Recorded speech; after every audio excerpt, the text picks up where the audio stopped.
Dios les bendiga, hermanos, bienvenidos a esta serie Arquitectos del Pensamiento. Pues bueno, hoy vamos a comenzar con la clase que tiene que ver con los elementos básicos de la lógica formal. Hoy vamos a explorar los conceptos fundamentales que definen el razonamiento lógico. Les doy la bienvenida. Venimos aquí no a acumular información, venimos a aprender a pensar con estructura. Porque el que no sabe pensar termina creyendo cualquier cosa, incluso aquellas que están mal.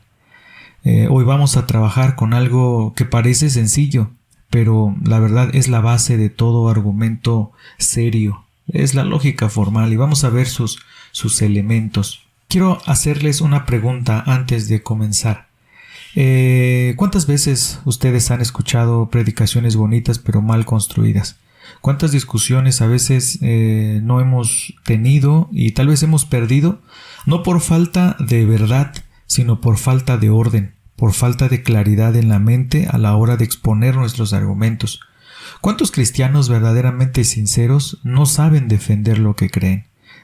Tienen una fe correcta, pero no pueden explicarlo o no pueden presentarlo de una forma clara, organizada, estructurada.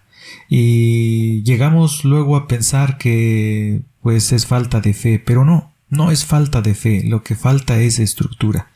Y bueno, un pensamiento sin forma es como una casa sin planos, tarde o temprano se va a derrumbar. Y bueno, hoy vamos a comenzar con ese contenido entonces y vamos a entrar de lleno a lo que nos compete el día de hoy. Y antes de entrar a ese punto, hoy vamos a comenzar con lo más pequeño.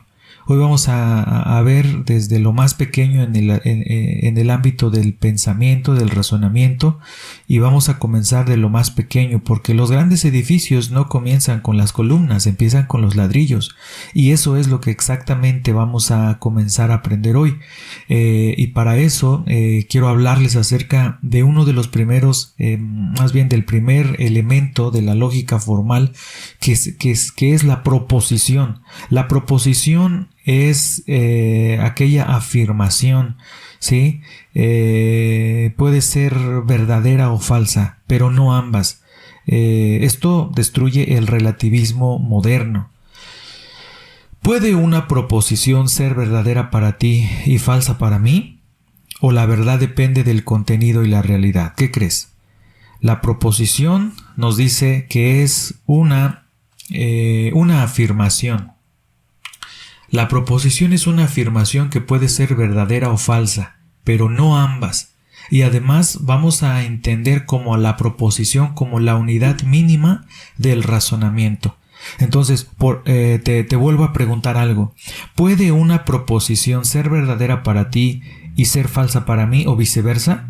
¿Depende de nuestra percepción? ¿Depende de lo que nosotros sintamos o creamos? ¿O realmente podemos obtener su veracidad a partir de su contenido y de la realidad? Eso es precisamente lo que hace fuerte a la lógica, que las proposiciones no dependen, o su veracidad no depende de nuestra perspectiva, sino más bien de su contenido en sí y de la realidad. ¿Sí? Puedo decirles, la luna es de queso, para mí es de queso, pero en realidad no es así. ¿Por qué? Porque primero que nada, pues la luna no es de queso, obviamente eso es falso, pero así como esa afirmación, pueden haber muchas. Para mí puede parecer falso, para mí puede ser verdadero, pero para la realidad y para lo que contiene la afirmación, pues en realidad no lo es, ¿sí? Entonces la lógica no es la enemiga de la fe, es la enemiga de la confusión, ¿sí? Y vamos a comprender esto. Una proposición simple expresa una idea. Una proposición simple es digamos que una de las clasificaciones de la proposición. La proposición, como dijimos, es una afirmación verdadera o falsa, que además es la unidad mínima del razonamiento, del pensamiento, y en su clasificación podemos comenzar con la proposición simple, que es simplemente aquella idea, es aquella proposición simple que expresa de manera única una sola idea, ¿sí? Básica, comunica una idea sin combinar otras ideas, sirve como la base para el razonamiento, la base fundamental para el razonamiento. Tiene un solo sentido de verdad, no puede ser falso y verdadero. Necesariamente o es falso o es verdadero, no puede tener ambas. No puede ser ambas, verdadera y falsa. Y este tipo de proposiciones tiene ese valor de verdad y puede ser categorizado entonces como verdadero o falso, pero no habrá ambigüedades en esta afirmación. Estamos seguros que sabemos identificar una proposición simple cuando la escuchamos en una predicación. Esa es la tarea práctica que debemos realizar. Cuando nosotros entablamos una conversación, cuando estamos escuchando una predicación o cuando nosotros estamos predicando, nosotros debemos ser capaces de dar o de distinguir las proposiciones que se nos está planteando. En algunas ocasiones las predicaciones o las conversaciones carecen de proposiciones, simplemente son ideas disparadas en todos los sentidos sin ningún tipo de dirección. Y bueno, si no sabemos identificar la unidad mínima, pues no podremos evaluar si el argumento está completo o si el razonamiento pues es correcto, ¿sí? Bueno, la proposición simple pues todavía no tiene conectores lógicos. Las proposiciones simples carecen todavía de conectores lógicos, lo que significa que no son parte de argumentos complejos. Más bien podemos verlas como unidades independientes que se pueden evaluar por sí solas. Como se los dije, la luna es de queso, la silla es de plástico, la casa es gris, el auto es rojo. Simplemente es una idea, pero puede evaluarse efectivamente con la realidad. No es como tal un sistema ya complejo de varias ideas conectadas entre sí. No, solamente es algo sencillo, algo simple, algo pequeño. Sí, y bueno, algunos ejemplos de esto podríamos contemplar o tomar en cuenta estas afirmaciones. Por ejemplo, Dios es santo, Cristo resucitó, o el hombre es pecador. Estas proposiciones pueden verificarse bíblicamente, ¿sí? No dependen de mi percepción. Dios es santo, no porque yo lo diga, sino porque la Biblia lo dice así, ¿sí? Cristo resucitó, ¿sí? No porque yo crea que así fue, sino porque hay evidencia bíblica que lo demuestra y yo estoy afirmando algo, ¿sí? Entonces eso puede evaluarse como verdadero o falso. El hombre es pecador. Aquí también podemos acudir a la base bíblica para comprobar si esto es verdad. Y evidentemente, ¿no? Es verdad, el hombre es pecador. Así que, pues bueno, ahora bien, hay otra clasificación de las proposiciones y estas ya comienzan a volverse un poquito más complejas, un poquito más robustas, y quiero hablarles de la proposición compuesta. La proposición compuesta, pues vaya, es aquella en la cual está formada por por dos o más proposiciones simples y se hacen a través de relacionarse a través de conectores lógicos, que también estaremos viendo más adelante, ¿sí? Sin proposiciones simples no habrá proposiciones compuestas, ya que las proposiciones simples son la base de las proposiciones compuestas. Una proposición compuesta entonces es la unión de dos o más proposiciones simples unidas mediante conectores lógicos. Y bueno, estos conectores permiten la creación verdadera de razonamientos más elaborados, donde la verdad de la afirmación compuesta depende de las proposiciones simples que la conforman. Esto significa que quien no sabe construir proposiciones no sabe construir argumentos, ¿sí? Y quien no sabe construir argumentos terminará repitiendo solamente frases. Así que es importante comenzar desde lo más básico, ¿sí? Las proposiciones simples, empezar a identificarlas, si son verdaderas o falsas, si son válidas o no, ¿sí? Y entonces comenzar a estructurar pensamientos más complejos, añadiendo más proposiciones y uniéndolas con conectores lógicos que vamos a ver más adelante. Vamos a ver algunos ejemplos de una de las proposiciones compuestas, ¿sí? Por ejemplo, la afirmación Dios es santo y justo. Tenemos dos ideas unidas por un conector lógico que es la I. Dios es santo y justo. Si Cristo no resucitó, entonces vana es nuestra fe, ¿sí?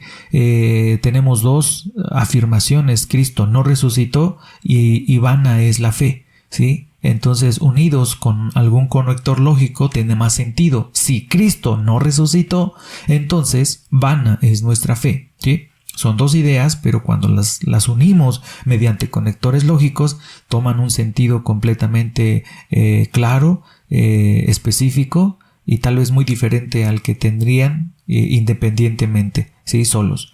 El siguiente ejemplo sería: somos salvos porque Cristo murió, ¿sí? Somos salvos es una afirmación y Cristo murió, ¿sí? Sí, ¿no? O sea, somos salvos porque Cristo murió.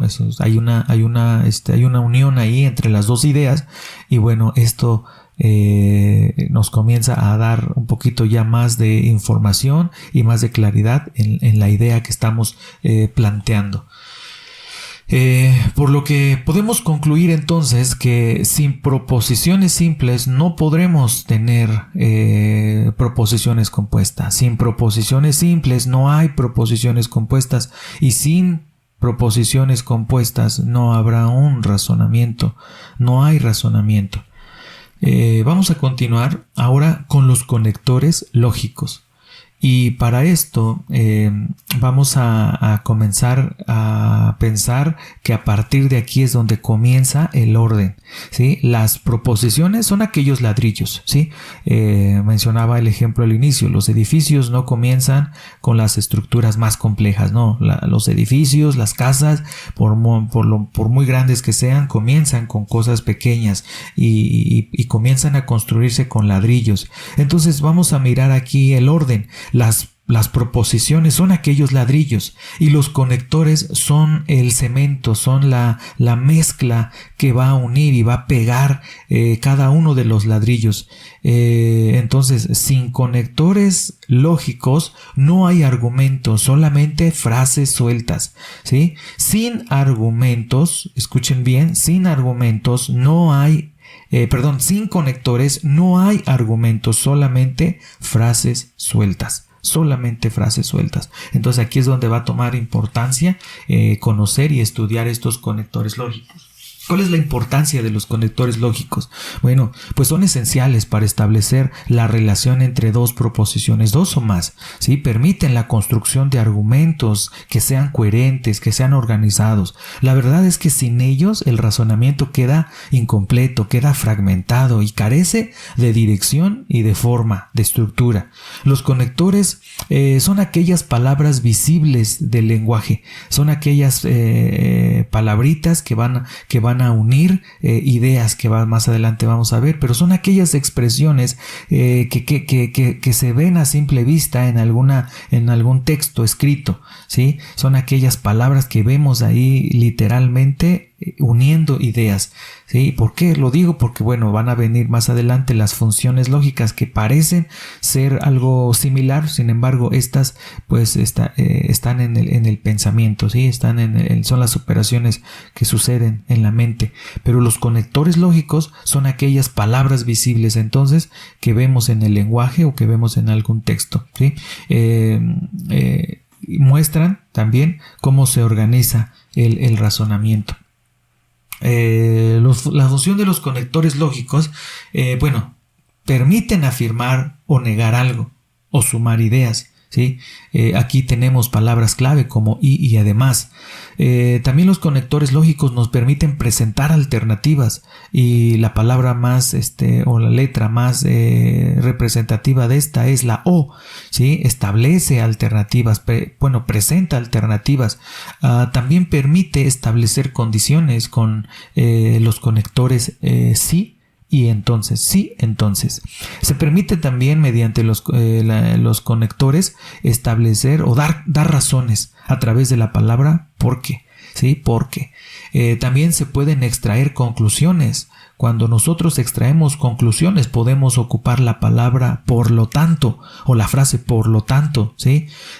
Podemos indicar finalidad con las palabras para qué, o podemos oponer ideas con las palabras pero o sin embargo. Podemos conceder una objeción también sin abandonar la tesis principal o la tesis con la palabra aunque.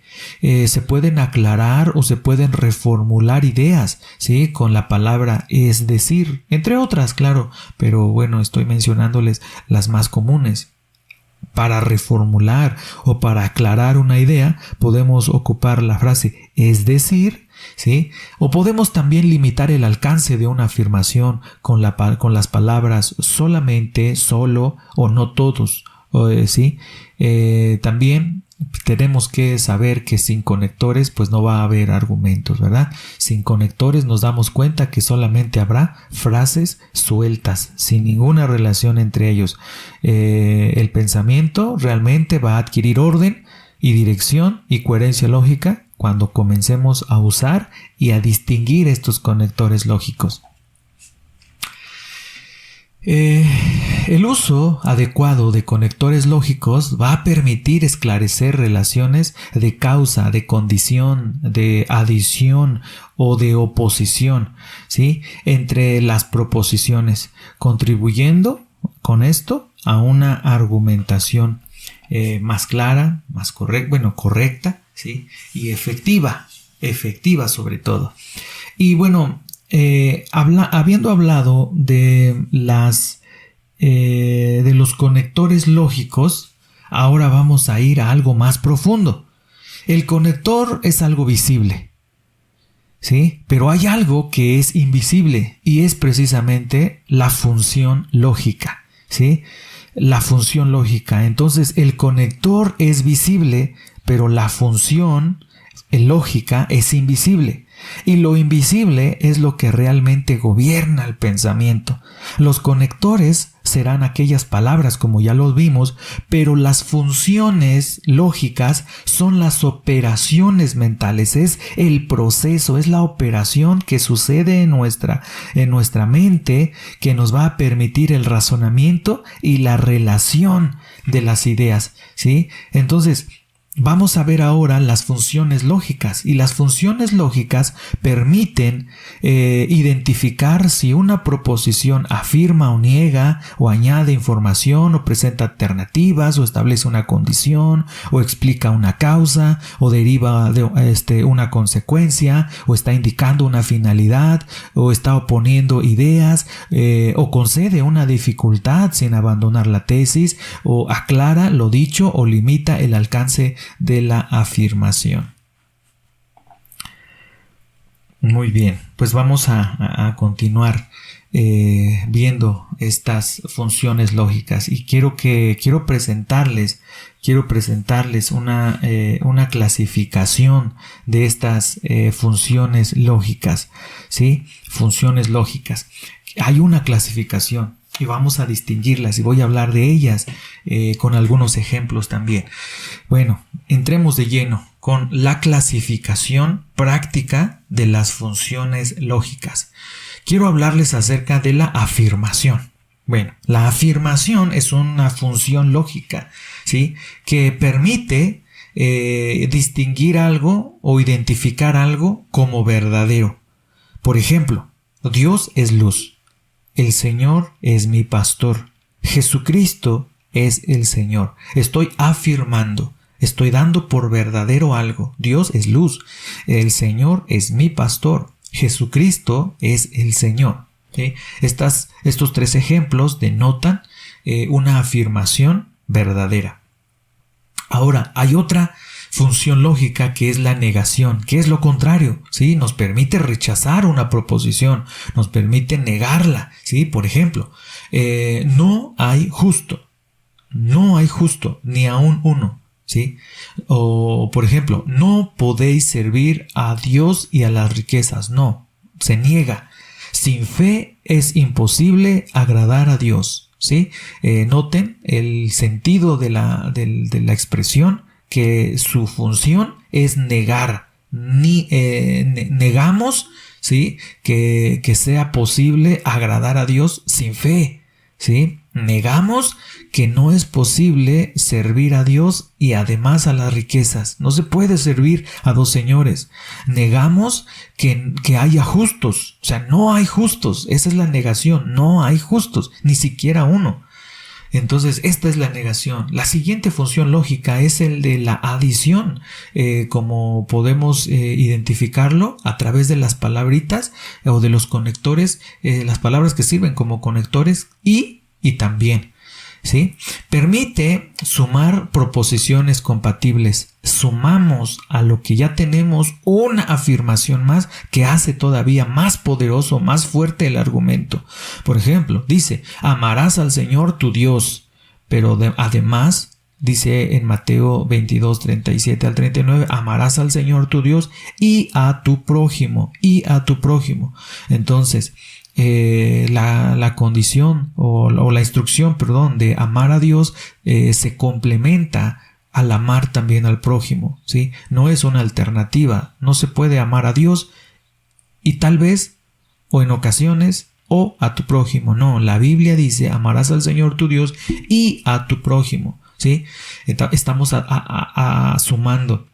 Un ejemplo más, creceos y multiplicaos, la orden de Dios a Adán, creced y multiplicad, creceos y multiplicaos, o sea, deben de crecer y multiplicarse, hay una suma de ideas. Justificados pues por la fe, tenemos paz para con Dios, ¿sí? Justificados pues por la fe, tenemos paz para con Dios.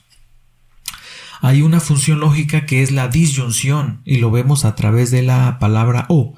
¿Qué es la disyunción? Bueno, la disyunción nos permite presentar alternativas en un razonamiento. Por ejemplo, el que no es conmigo, contra mí es. ¿Se dan cuenta? Es una alternativa. O estás conmigo o estás contra mí. Y bueno, Dios está dando esta disyunción. O estás con Dios o estás en su contra, ¿sí? Josué decía algo similar, escogeos hoy a quién sirváis, escoge hoy a quién servís, ¿sí? O a los dioses de los amorreos, a los dioses falsos, o a Jehová de los ejércitos, ¿sí?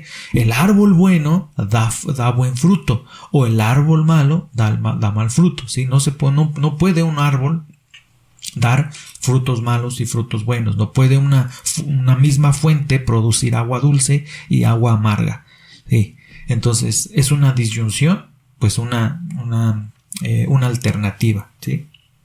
La condición, sí, y entonces son las palabras los conectores y establece una relación de dependencia entre proposiciones.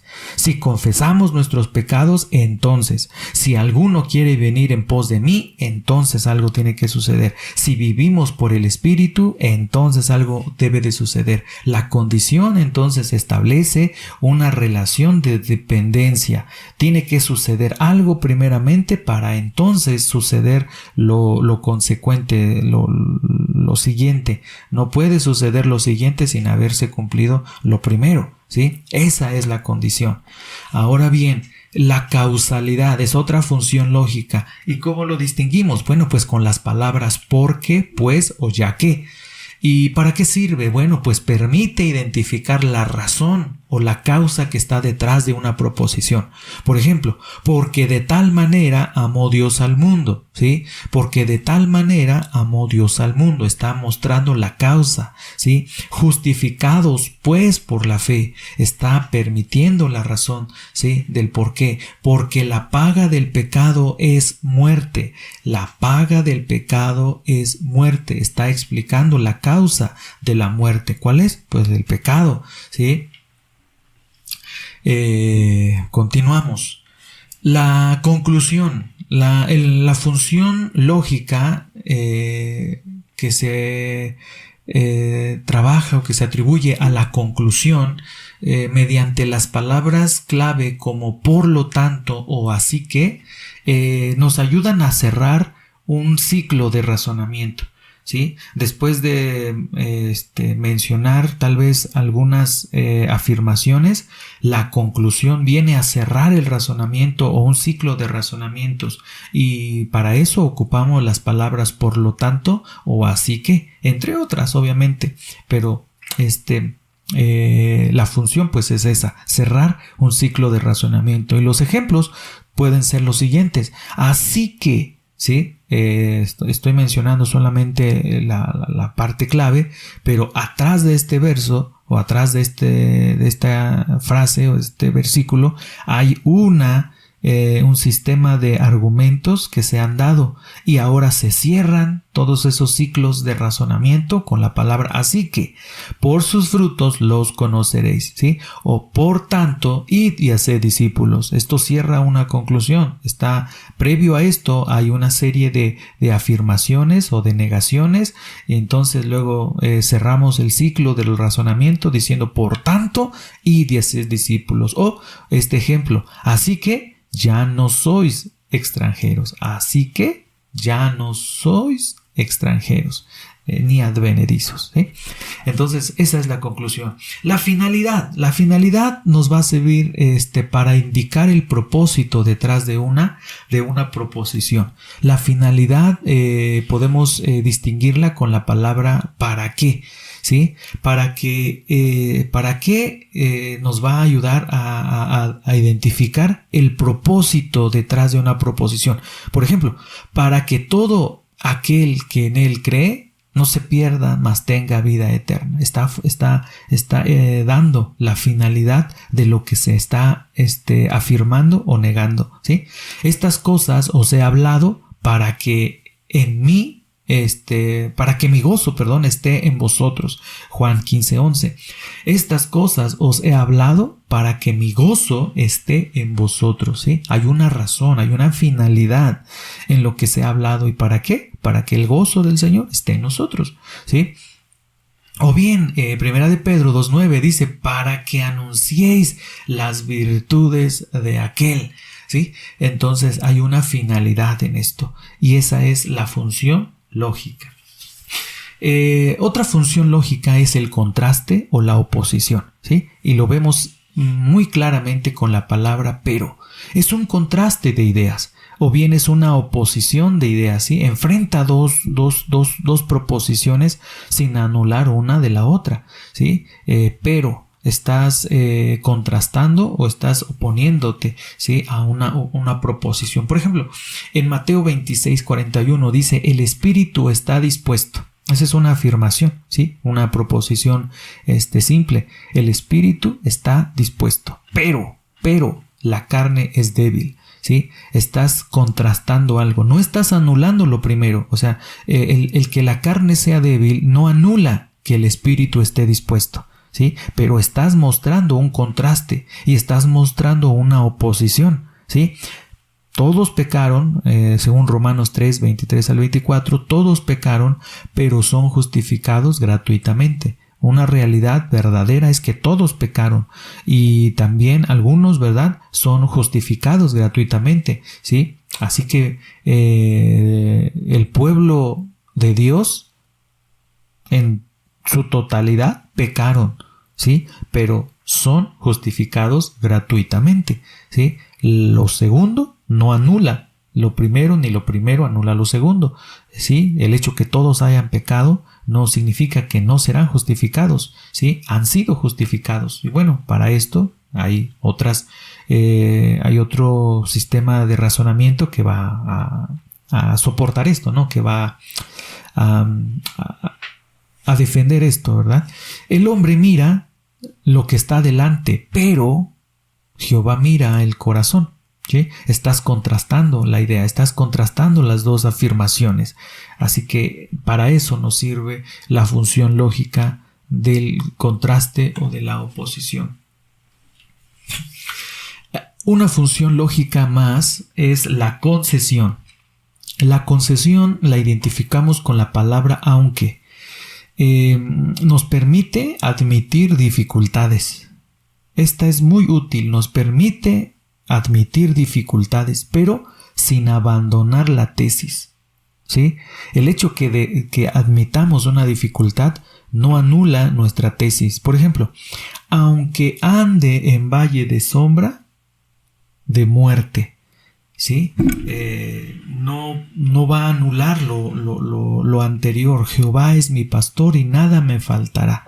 Aunque ande en valle de sombra y de muerte, ¿sí? El hecho que andemos en valle de sombra de muerte no significa que Jehová no sea nuestro pastor o que nada nos falte, ¿sí? Estás reconociendo una dificultad, pero no estás abandonando la tesis, no estás abandonando la proposición anterior, ¿sí? O por ejemplo, aunque él me matare, en él esperaré. Aunque él me matare, en él esperaré. Job 13:15 es la afirmación que Job hace. Aunque él me matare, en él esperaré, ¿sí? No está anulando su fe, su confianza, aunque la respuesta de Dios hubiese sido que no, ¿sí? Hebreos 5:8 nos dice, aunque siendo hijo, aprendió obediencia. Aunque siendo hijo, aprendió obediencia. No anula. El hecho que haya aprendido obediencia no anula que haya sido Dios, que haya sido una deidad, que haya sido la naturaleza de Jesucristo, la naturaleza del Hijo de Dios, ¿sí? No anula, estamos concediendo, ¿sí? Pero no estamos anulando. Bien, la explicación también es una función lógica muy útil y ocupamos las palabras es decir o esto es. La explicación o formulación aclara proposiciones previas, nos sirve para dar como una explicación o como para ampliar un poquito más la idea. Por ejemplo, Emanuel, llamará su nombre Emanuel. Pudo haber terminado la frase aquí, sí, llamará su nombre Emanuel, pero no. El autor agrega, ¿sí?, que traducido es Dios con nosotros, ¿sí? Que traducido es, o esto es, ¿sí? O es decir, pues sí, ¿no? Lo que significa traducido es Dios con nosotros. Por ejemplo, la fe es la certeza de lo que se espera, y agregamos otra proposición que complementa lo anterior, la convicción de lo que no se ve, ¿sí? O por ejemplo, Juan 17:3 que dice, y esta es la vida eterna. ¿Cuál? Que te conozcan a ti, ¿sí? O sea, estamos explicando, estamos aclarando la proposición, ¿sí? Dándole pues esa explicación. Muy bien, vamos a continuar. La restricción, esta es la función lógica que nos permite matizar un límite o un alcance en la afirmación, y ocupamos las palabras solo, sino o excepto. Por ejemplo, Mateo 4:4 dice, no solo de pan vivirá el hombre, no solo de pan vivirá el hombre. Está restringiendo que el hombre va a vivir no solamente de pan. O Juan 14:6 que dice, nadie viene al Padre sino por mí. Nadie. O sea, ¿alguien? ¿Puede uno? ¿Pueden dos? ¿Puede alguien? No, nadie. Estamos restringiendo, estamos aclarando que no hay nadie, ¿sí? Por ejemplo, 1 Corintios 6:12 dice, todo me es lícito, mas no todo me conviene, ¿sí? Estamos restringiendo que en cuanto a que sea lícito, todo me es lícito. Sin embargo, no todo de eso lícito me conviene, ¿sí? Estamos restringiendo o estamos matizando el límite, el alcance de una afirmación. Pues bueno, hasta aquí hemos llegado con estas funciones lógicas. Y bueno, si usted ha llegado hasta aquí, Si hemos llegado hasta aquí, creo que vamos por buen camino y basta solamente con repasar, ver y ver nuevamente el video y familiarizarnos con los conectores lógicos, con las funciones lógicas, en entender que los argumentos siempre están expresados a través de proposiciones, ya sean simples o ya sean compuestas, ¿sí? Estas van a ser evaluadas, vamos a ejercer un juicio sobre ellas, ¿sí? El cual ese juicio determinará si es verdadera o es falsa, ¿sí? La afirmación. Si usted no puede responder a esas preguntas, pues bueno, no va a poder dominar el argumento. Podemos hacer un micro ejercicio antes de terminar, ¿sí?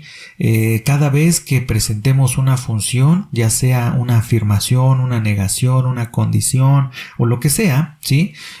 Podemos hacer lo siguiente.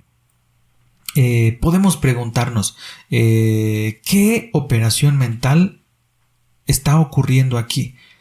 ¿Qué se está afirmando? ¿Qué se está negando? ¿Qué se está condicionando? ¿O qué se está concluyendo? ¿Sí? Esto va a obligar a pensar y no solamente a escuchar, ¿sí? Cuando lleguemos a este nivel donde cada predicación sea analizada, ¿sí? No por la persona que está hablando, sino por sus argumentos, ¿sí? Aquí es lo serio, ¿verdad? De la crítica. No venimos o no estamos para criticar a la persona, estamos para juzgar sus argumentos, ¿sí? Los argumentos son los que deben ser puestos en en ese juicio mental, y para eso tenemos que preguntarnos siempre eso: ¿qué operación está pasando aquí o está ocurriendo aquí? ¿Qué se está afirmando? ¿Qué se está negando? ¿Qué se está condicionando? ¿O qué se está concluyendo? ¿Sí? Si usted no puede responder esas preguntas por usted mismo, bueno, tendrá que repasar nuevamente este video y familiarizarse con las funciones lógicas. Y aquí no estamos formando repetidores, estamos formando arquitectos. Por eso esta serie se llama Arquitectos del Pensamiento. ¿Por qué? Porque estamos ayudando a que su pensamiento pueda ser capaz de distinguir y de formular argumentos sólidos, lógicos. Pues bueno, hasta aquí esta clase. Que Dios les bendiga. Nos vemos la próxima semana, en la próxima clase, y que Dios les bendiga a todos. Hasta entonces.